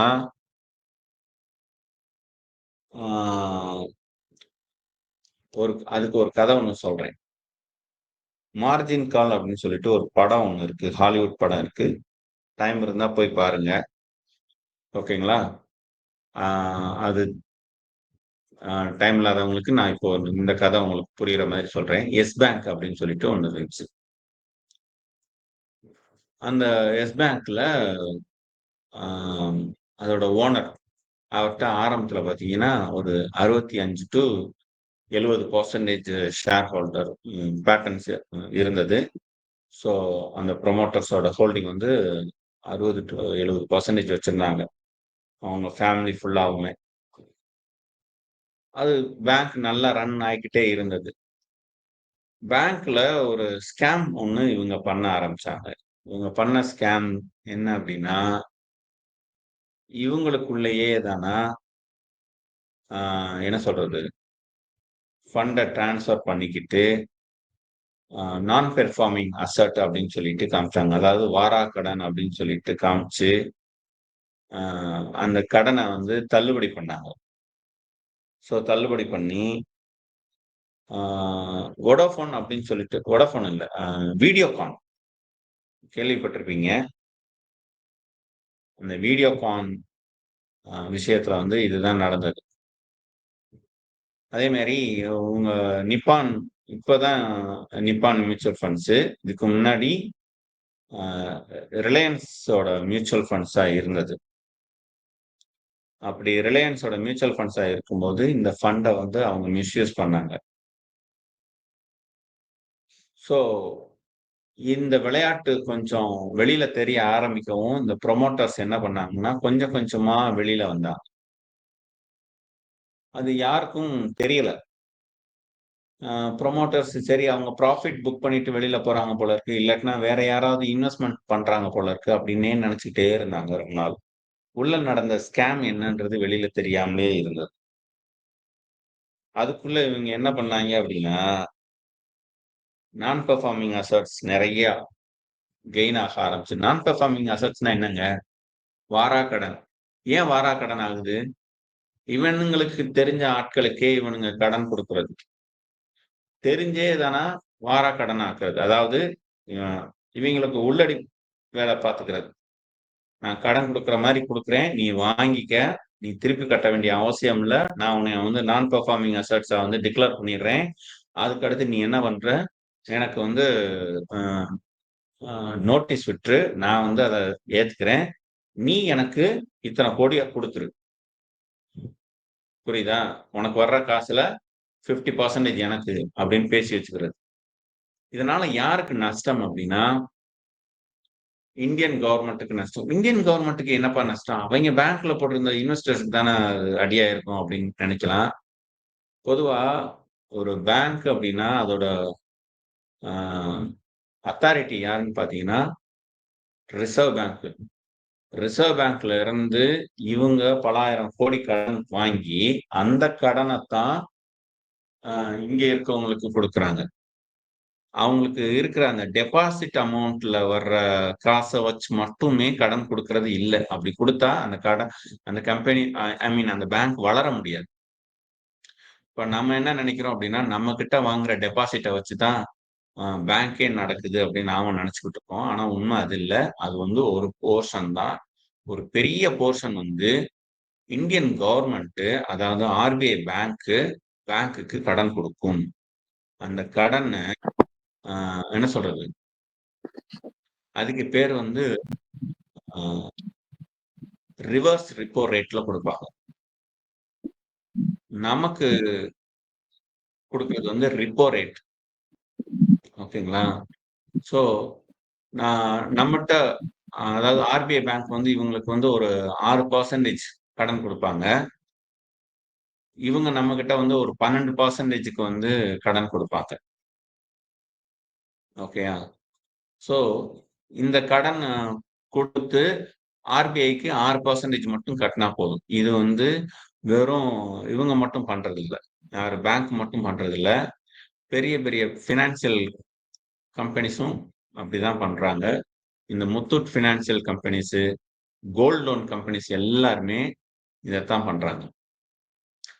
நம்மகிட்ட வாங்குற கோல்ட அவங்க அந்த சைடு பிளட்ஜ் பண்ணி கடன் வாங்கி அந்த கடனை வச்சு நமக்கு காசு கொடுக்குறாங்க. இது வந்து ஒரு பெரிய சைக்கிள். உங்களுக்கு நான் இந்த மீட்டிங்ல சொன்னா புரியாது, சொல்றேன். முத்தூட் ஃபைனான்ஸ் நம்மகிட்ட கொடுக்கறது வந்து 2% வட்டின்னு சொல்லுவான். மாசத்துக்கு 2%, 24% வருஷத்துக்கு வட்டி வாங்குவான். ஆனா உங்கள்கிட்ட இருந்து வாங்கின அதே நகைய கவர்மெண்ட் கிட்ட பிளட்ஜ் பண்ணுவான். எப்படி பிளட்ஜ் பண்ணுவான்னா, அந்த கணக்கை தான் கொடுக்குறான். என் அக்கௌண்ட்ல இத்தனை கோடி மதிப்புள்ள நகை என்கிட்ட இருக்கு, இத வந்து நான் உன்கிட்ட பிளட்ஜ் பண்றேன் அப்படின்னு சொல்லிட்டு அதுக்கு பத்திரம் போட்டு கொடுத்துருவோம். கவர்மெண்ட் நகையா வாங்கிக்காது, அது பத்திரமா வாங்கிக்கிறதுனால உங்களுக்கு வந்து நீங்க பிளட்ஜ் பண்ண நகை உங்களுக்கு அன்னைக்கே, இன்னைக்கு போய் கேட்டா உடனே கொடுத்துருவாங்க. ஓகேயா? சோ இப்படித்தான் பெரிய பெரிய பினான்சியல் இன்ஸ்டிடியூஷன்ஸ் நடத்துறாங்க. சோ அப்போ ஒரு ப்ரொமோட்டர்ஸ் அப்படின்றது எந்த அளவுக்கு முக்கியன்றதுக்காக நான் இதை சொல்ல வரேன். எஸ் பேங்க்ல இருந்து அந்த ப்ரொமோட்டர்ஸ் வெளியில போக போக போக ஒரு நாள் கிட்டத்தட்ட ஆல்மோஸ்ட் 5-6% வந்தப்பதான் மக்கள், மத்த இன்வெஸ்டர்ஸ் எல்லாமே என்னடா அது, நல்லா தானே இவங்க இருந்தானுங்க, எதுக்காக வெளியில இப்படி போயிட்டு வெறும் 6% மட்டுமே வச்சிருக்கானுங்கன்னு விழிச்சு பார்க்கும்போது மொத்த ஷேர்ஸும் கீழே விழுந்துருச்சு. உள்ள இருக்க ஸ்கேம் வந்து வெளியில வந்துருச்சு. அதாவது ஒரு பேங்கை நடத்தி அது மூலமா கொள்ளையடிச்சிட்டு அந்த பேங்க்ல வந்து சத்தம் இல்லாம அந்த பேங்க்ல இருந்து கொஞ்சம் கொஞ்சமா வெளியில போய் அப்படியே நழுவிடுறது. இந்த வேலையைத்தான் எஸ் பேங்க்ல பார்த்தானுங்க. சோ அதுதான் அந்த ஷேர்ஸோட, எஸ் பேங்கோட ஷேர்ஸ் வந்து விழுந்ததுக்கான முக்கியமான ரீசன். ஒரு காலத்துல எஸ் பேங்க் எப்படி இருந்துச்சு அப்படின்னா 4வது மிகப்பெரிய பேங்கா இருந்துச்சு. அதாவது பிரைவேட் பேங்க்ல ஃபர்ஸ்ட் ஹெச்டிஎஃப்சி, 2வது ஐசிஐசிஐ, 3வது ஆக்சிஸ், 4வது எஸ் பேங்க். இப்படி இருந்த பேங்க் இப்ப பாத்தீங்க அப்படின்னா எங்கேயோ விழுந்து கிடக்கு. இப்ப கவர்மெண்ட் ஆஃப் இந்தியா அண்டர்டேக் பண்ணிட்டாங்க, இப்போ அவங்க தான் பெரிய ப்ரொமோட்டர்ஸ். அவங்க அதுக்குள்ள வந்து லீட் பண்ணிட்டு போறாங்க. இத ஏன் சொல்ல வரேன் அப்படின்னா, ப்ரொமோட்டர்ஸ் எத்தன பெர்சன்டேஜ் உள்ள இருக்காங்கன்றத வச்சு, அந்த பிசினஸ் நேர்மையா நடக்குதா? அ அந்த ஓனர்ஸ் வந்து இத வந்து உண்மையா பண்றாங்களா? அப்படின்றத நம்ம புரிஞ்சுக்கலாம். அதுக்கு அடுத்து எஃப்ஐஐயோட இன்ட்ரெஸ்ட் எவ்வளோ இருக்குன்னு பார்க்கணும். Foreign institutional investors. Domestic institutional இன்வெஸ்டர்ன்றது நம்ம ஊர் மியூச்சுவல் ஃபண்ட்ஸ் கம்பெனிஸ். கவர்ன்மெண்ட் என்ன கவர்ன்மெண்ட் கம்மியா இருக்கு, புரமோட்டர்ஸ் ஜாஸ்தியா இருக்குன்னு நினைப்பீங்க. கவர்ன்மெண்ட் பிரைவேட் இது எப்படி இருக்குன்னு பாருங்களேன். பிரசிடென்ட் ஆஃப் இந்தியா தான் இதோட ஓனர். கவர்ன்மெண்ட் ஆஃப் இந்தியா இல்ல.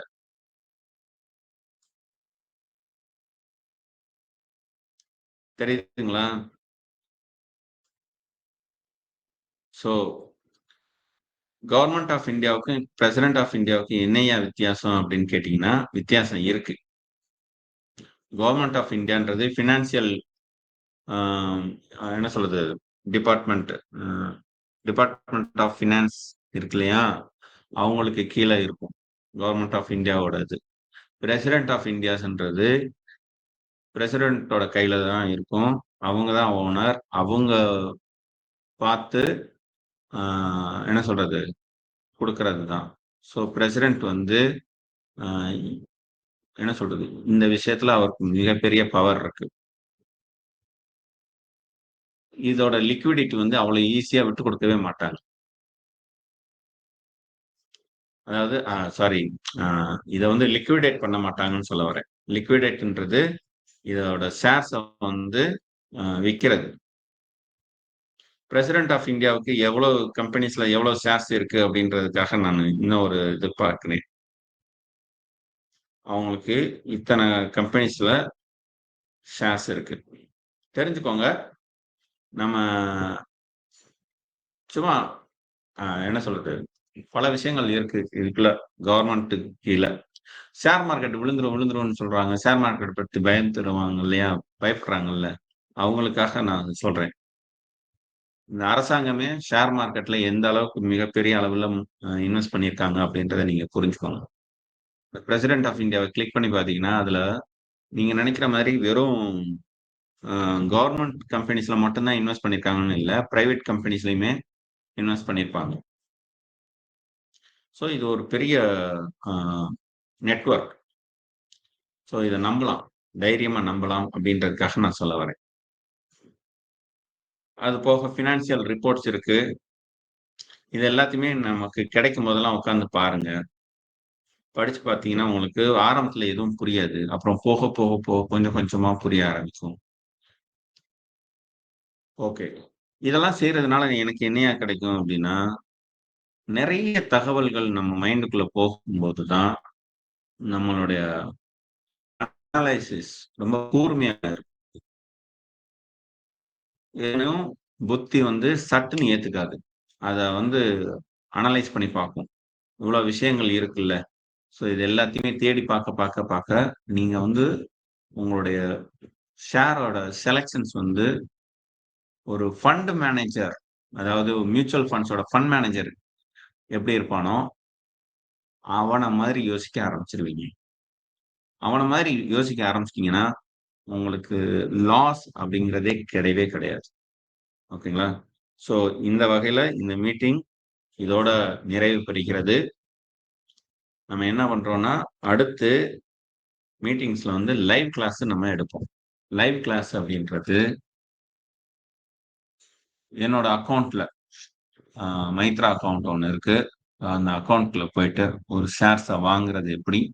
ஷேர்ஸ விக்கிறது அண்ட் அதுல இருக்க ஃபியூச்சர்ஸ் அண்ட் ஆப்ஷன்ஸ் இது எல்லாத்தையுமே பார்க்க போறோம். ஃபியூச்சர்ஸ் அண்ட் ஆப்ஷன்ஸ பொறுத்தவரைக்கும், அ அதுல நம்ம தெரிஞ்சுக்க வேண்டியது நெறைய விஷயங்கள் இருக்கு. நான் வந்து உங்களுக்கு வந்து அதோட பேசிக்கான விஷயங்கள நான் சொல்லிக் குடுத்துருவேன். ம். அதுக்கடுத்து நீங்க அத பத்தியான டீப்பா என்ன சொல்றது நாலேட்ஜ வந்து கெயின் பண்ணிக்கலாம். ஏன்னா நம்ம மக்கள்ல பல பேர் வந்து ஆ புள்ளி வச்சா கோலம் போட்டுருவாங்க. அந்த அளவுக்கு ஷார்ப்பான ஆட்கள் தான். அதுலயும் ஷேர் மார்க்கெட்டுக்குள்ள உள்ள வரணும்னு நினைக்கிறவங்களுக்கு அந்த இயல்பு ரொம்ப நேச்சுரலாவே இருக்கும். அதனால அடுத்த கிளாஸ்ல வந்து நம்ம ஃபியூச்சர் அண்ட் ஆப்ஷன்ஸையும் அதோட லைவ் ட்ரேடிங்கையும் நம்ம பார்ப்போம். ஓகேங்களா? ஸோ நன்றி நண்பர்களே. ஏதாவது கேள்விகள் இருந்ததுன்னா ஒருத்தர் கேளுங்க. அவங்களுக்கு மட்டும் பதில் சொல்லிட்டு நம்ம இந்த சந்திப்பை முடிச்சுக்கலாம்.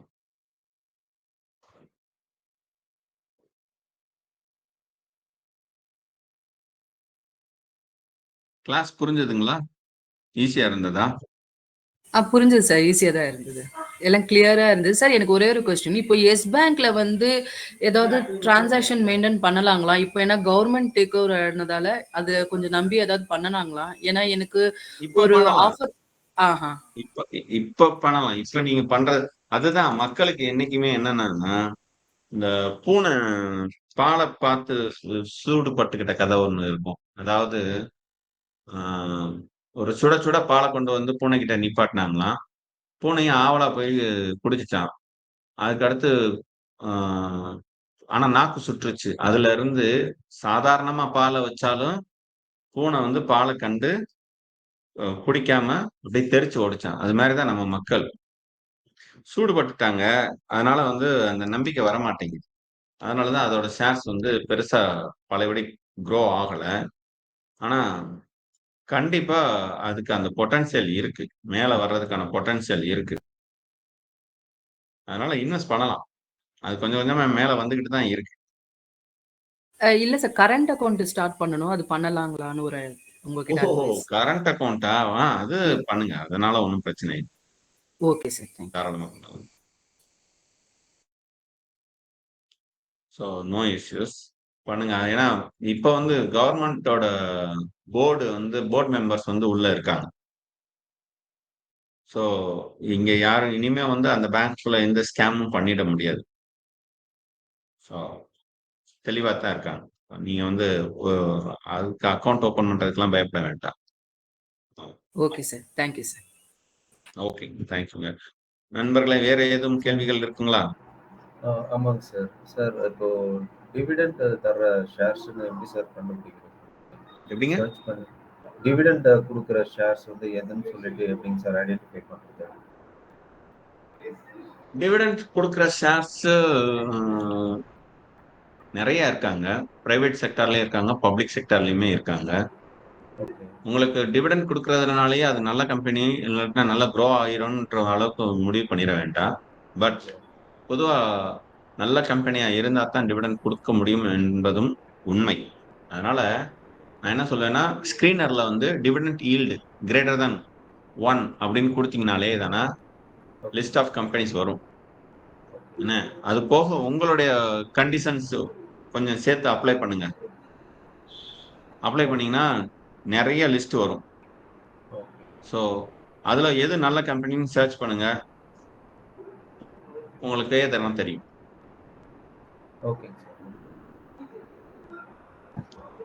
ஓகே நண்பர்களே, இந்த சந்திப்பு இத்துடன் நிறைவு பெறுகிறது. அடுத்த சந்திப்புல நம்ம இன்னும் நிறைய விஷயங்களோட புது புது தகவல்களோட நம்ம பார்க்கலாம். இந்த சந்திப்பு உங்களுக்கு புரிஞ்சிருக்கும். ஐ மீன் புரியுற அளவுக்கு கிளாஸ் எடுத்திருப்பேன்ற ஒரு நம்பிக்கை எனக்கு இருக்கு. So thank you so much. சிலர் ஃபோன் நம்பர் கேட்டிருந்தீங்க. நம்ம டீம்ல இருந்தே தானே உங்களுக்கு அனுப்புவாங்க. ஓகேங்களா? So thank you so much. Thank you sir.